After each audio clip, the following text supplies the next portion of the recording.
I bet you're going to be blessed by this. Watch this. Hebrews chapter 9 is contrasting the way things were done under the old covenant with the way things were done under the new covenant. Did you know under the old covenant, every time a person sinned, they had to offer a sacrifice for that sin, because Romans chapter 6 verse 23 says the wages of sin is death. Every time you sin, it produces death. Under the old covenant, through the goodness of God, he allowed us to substitute an animal and shed their blood and cause their death instead of ours. But it was only symbolic. These verses say that the blood of animals and goats could never pay for sin. So because it was only symbolic, every time you sinned, you had to offer a sacrifice. Every new moon, you had to offer a sacrifice. There was a morning sacrifice. There was an evening sacrifice.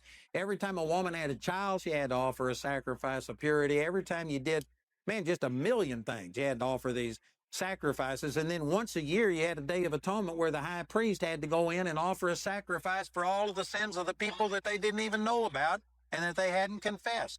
At the dedication of the temple, I think Solomon killed over 120,000 sheep and 20,000 oxen.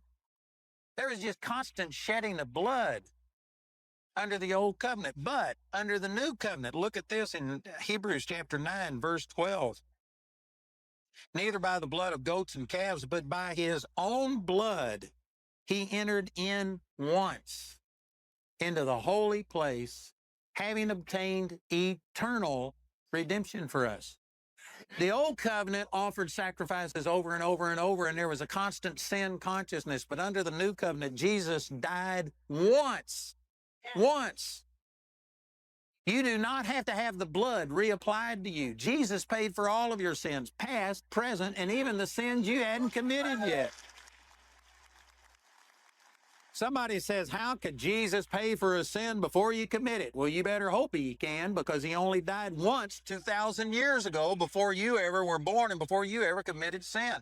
Jesus paid for the sins of the entire human race, past, present, and future, through one sacrifice, and he obtained eternal redemption.